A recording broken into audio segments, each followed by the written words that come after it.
write student learning outcomes. I'm going to be your host. My name is Sarah Aburaisi, and my co-host is the lovely Holly. Um, we are going to have some exciting time learning about student learning outcomes and how to write those. And you probably know them. You just need a little bit more insight, and that's what we're going to do. A reminder that our webinar is recorded, so do not share personal information, I guess. Okay, let's start here. So, how to write student learning outcomes. We're going to have some brief introduction, then we're going to dive into how to write clear and effective SLOs, what elements make an effective SLO, and then we're going to have some Q&As where you can ask us anything, and hopefully Holly and I are able to answer them all. So what are SLOs? So they're the skills, knowledge, and abilities that the student will take away from this course. So by the end of this course, the student will have a certain body of knowledge or maybe a skill that they can do. So that's what a student learning outcome is. Basically, you're telling them by the end of this course, you're going to be able to do this, this, and that, and or know this and this and that. And this is it's like a map for them to know what are they getting themselves into, basically, from your course. So why do they matter? I mean, like, why do they matter? Why do I have to have them? Or like, why is it a modern thing to have them? They're there in every syllabus. Like if you open any syllabus now, they're there. And some lectures even have them at the beginning. So why do they matter? First of all, I think there are benefits outside the classroom. It's not only classroom based. You encourage institutions to think about what skills are they developing. So basically, they're not just creating courses for no reason. They are creating them with an intention. So what are we going to teach them? What is the outcome that we need to think about before even creating the content and before even creating the assessment? It also can demonstrate to both the future employer and institution what are the skills that your students are trained in. So if they list them on their CV or their resume, that's something that they have proof of. So basically, they took this course, they know what they know, this and this and that, and it's proven. It was an outcome that they were evaluated on. And it helps meeting standards. Basically, if you show a exterior funding institute for a teacher or a school, you can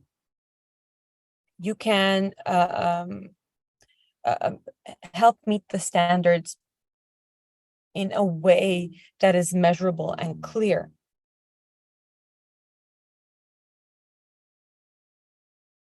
So are they all good? Is it like the best? Is it the best way or the only way? So is it all good? No, there are some potential issues. So it could inhibit creativity, because you're like, now you have a certain golden standard that you want to do. You have to do that.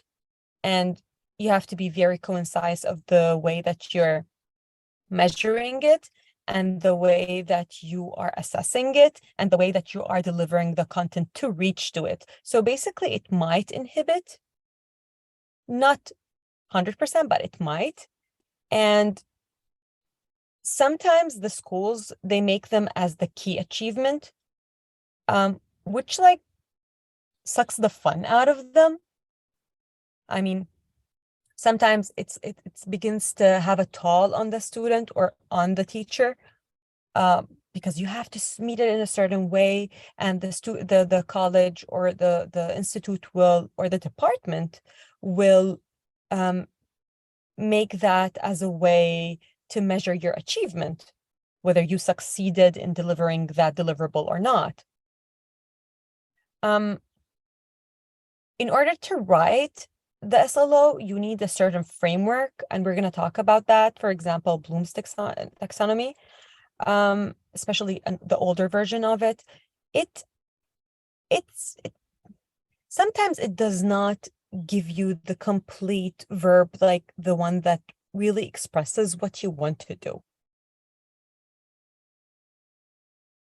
But there are some things to consider. Let's think about it as a destination on a map that you want to reach to. So basically, at the beginning of the semester, you're trying to reach from point A to point B. That's where you're going to meet your students. And if you have a strong pedagogy, this is actually the vehicle that's going to take you from point A to point B. Your SLOs should be a little bit flexible, or it has to have some wiggle room. So it can be like more inclusive and more equitable, and can be expressed in multiple ways. So you don't feel that you are just locked in some sort of cage. Whether it was you as the teacher or the student, because students or learners express their learning abilities in different ways, one better than the other.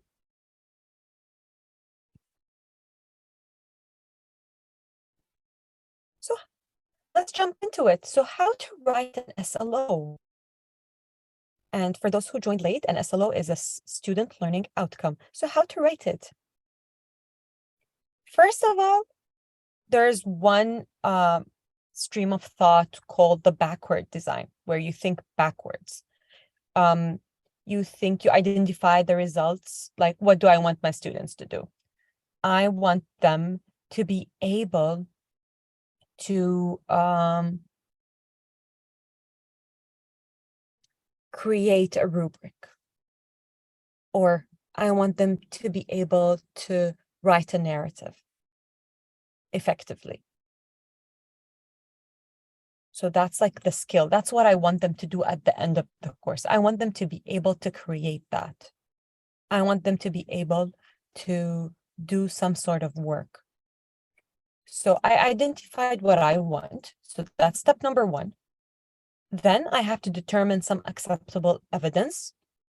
How am I going to make sure that we reached this result? And then I have to plan the learning experiences and instruction. Then I will do planning of the learning events. I'm going to give them this lecture so they can employ it, that lecture, this assignment. I'm going to show them this video. I'm going to ask them to do this exercise in order for me to drive my students from point A to point B by the end of my course.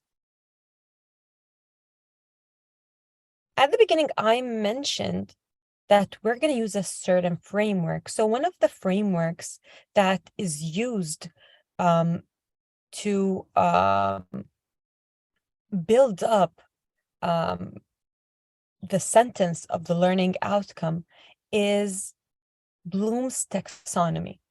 So Bloom's taxonomy is basically where if you can look into the little circle, so inside, you'll see that there's knowledge, comprehension, application, analysis, synthesis, and then evaluation.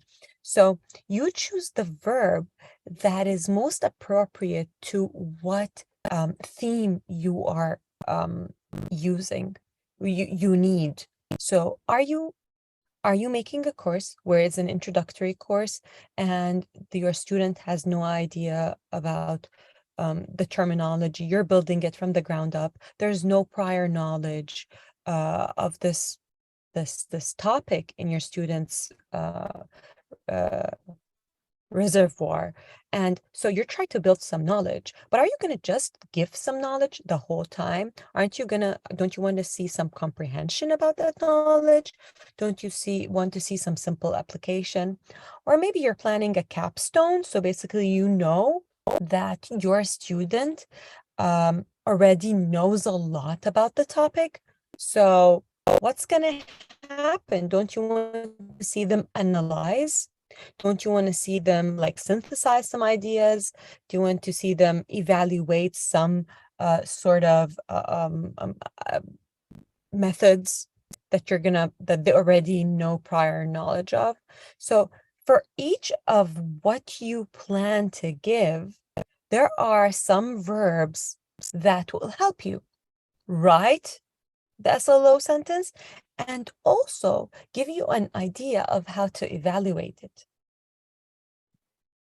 Would evaluate it fairly and clearly because it has to be measurable. These are some action verbs. So you have, like, as I told you, the knowledge, comprehension, application, analysis, synthesis, and evaluation. So let's pick a random one. If we're going to pick application, for example, you can see that interpret, employ, solve, use, write.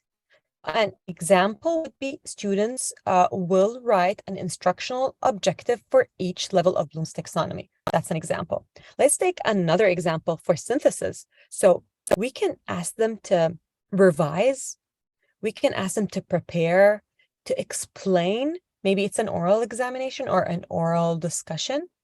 Okay, and the sample behavior would be the students will design a classification scheme for writing educational objectives that combines cognitive, affective, and psychomotor domains.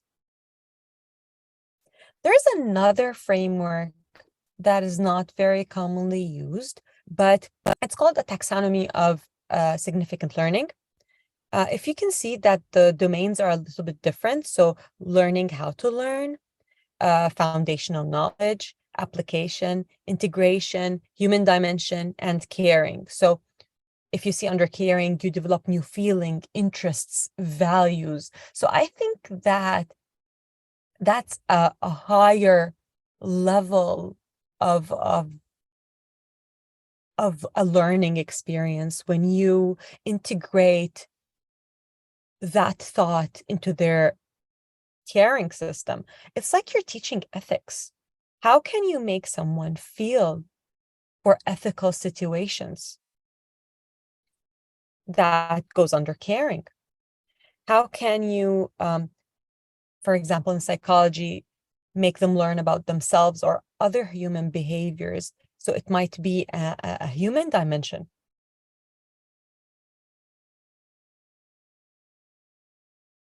There is another framework called SMARTER, and the SMARTER framework can be a checklist for SLOs, and it's imperative that your SLOs are specific, measurable, and inclusive. So if we go there, each word stands for a sentence. So S is specific, okay?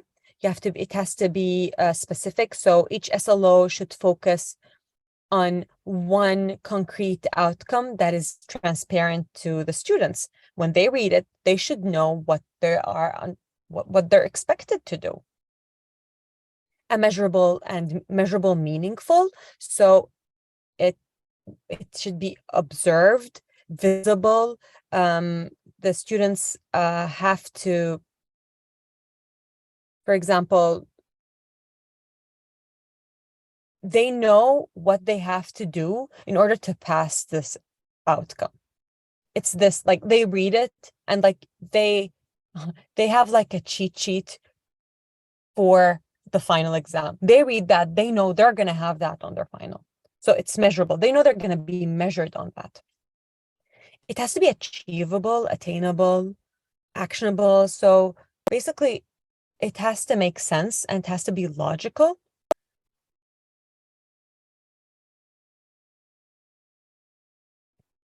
And results, it has to be result oriented. So basically, it has to show you exactly what are you going to get. It has to be time bound and trackable. So by the end of the course, you will be able to, or the student will be able to. So they know that by the end of the course, they will be attaining that. It has to stretch to all the students' ability, and it has to be rewarding. So basically, if you add a student outcome that is boring, dull, non-appealing, you are kind of pushing your student away. Make it interesting, make it logical. Let them read it and go like, yeah, I can do that. I'm excited to do that. I will do that. That's fun. By the end of the course, I will be actually more knowledgeable than I entered.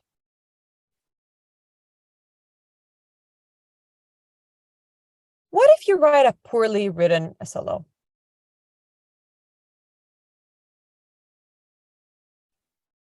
It could be vague. So students will learn programming language using Python. Like, that's very vague. That's very broad.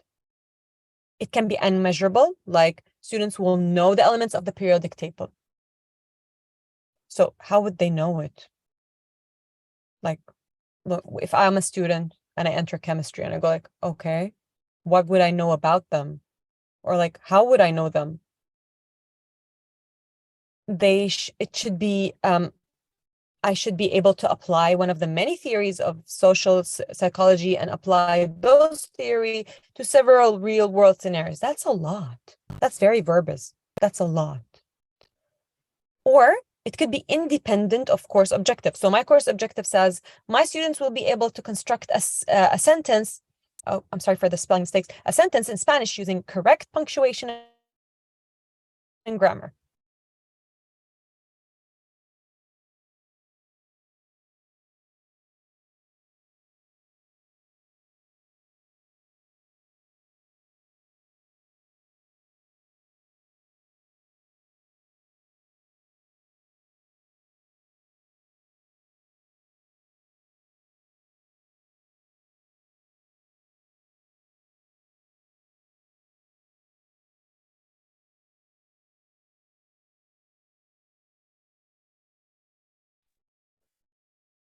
It seems like Sarah's having some maybe connection issues. We'll give it one more minute. I'll go ahead and message her so that she knows. Sorry about that. Yeah, it looks like I'm host, so she'll have to join. Sorry about the delay. It'll probably be one more minute while she goes ahead and rejoins.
All right, I did go ahead and contact her. Hopefully she'll be back soon. Sorry about the wait. Apologies.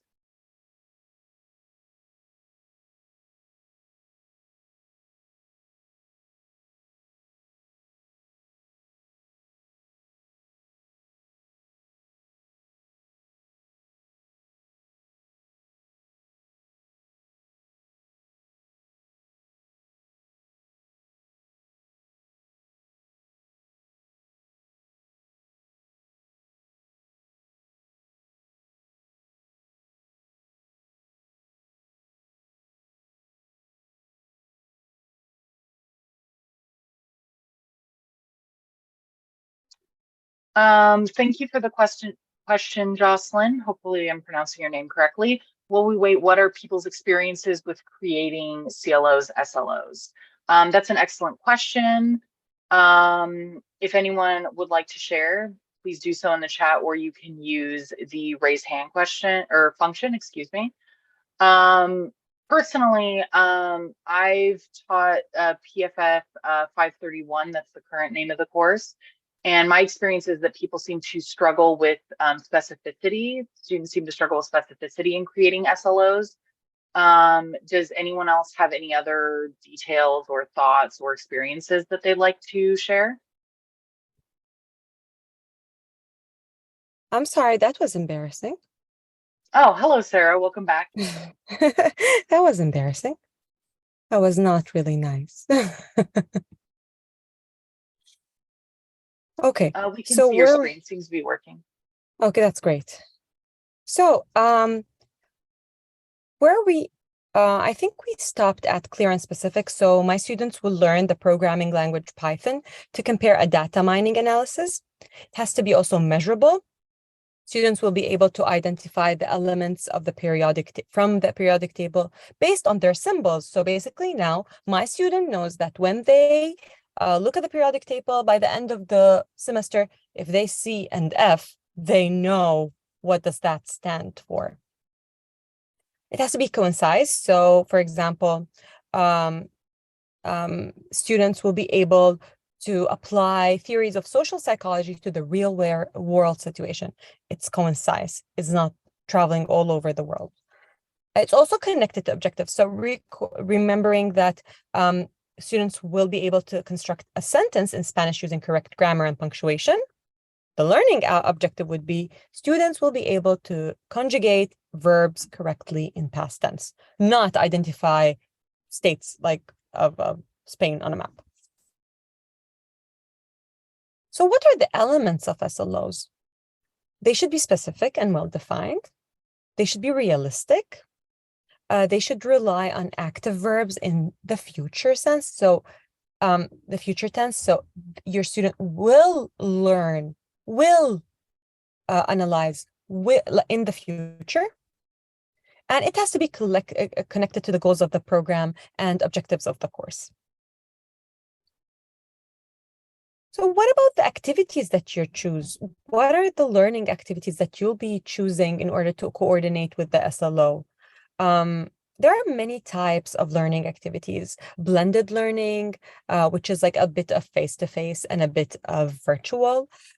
Work-related experiences, individual and group tutorials or supervisions, the same way that you are splitting people into breakout rooms, that could be group work.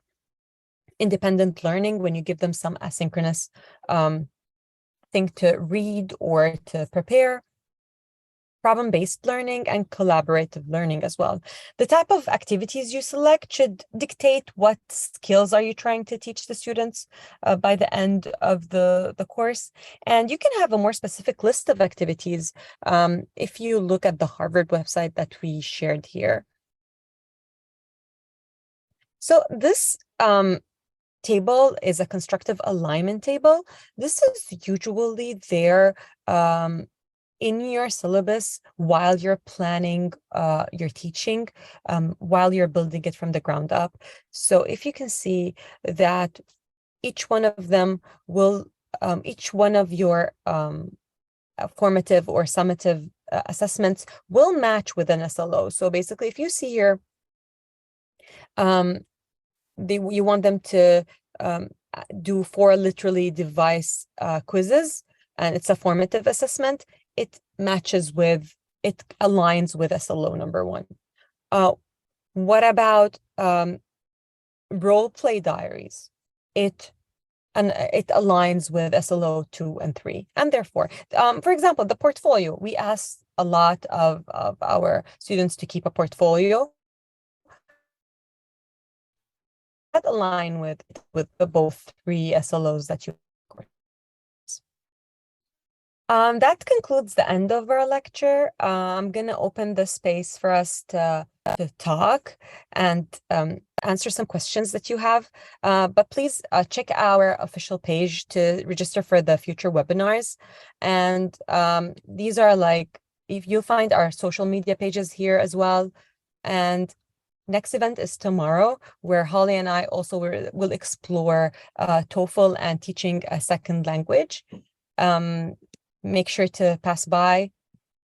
And thank you so much. Let's open the floor for questions, and then we want to remind you that we're going to have a poll by the end of our talk. So please feel free to take that. It will help us know how we can improve better and better. So do we have any questions? Holly, do you see any question? Did I miss any question? No, I don't believe you missed any questions. While you were gone, there was a question that an attendee asked about what are people's experiences with creating SLOs. And I did mention that in the 531 course that my experience with teaching students about SLOs has primarily been that students seem to have a bit of trouble with the verbs, that you can pull from Bloom's or one of the many taxonomies, that students tend to just want to say understand.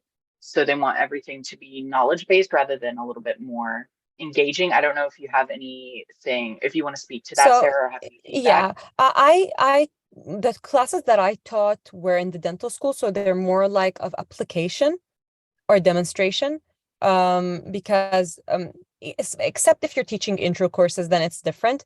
I think teachers tend to, those with practical teaching, like practical courses, tend to use the word demonstrate a lot. So basically, I used to get stuck on the word like demonstrate. So that's like my experience. Sometimes you like fall in love with some certain verb and you tend up using it a lot.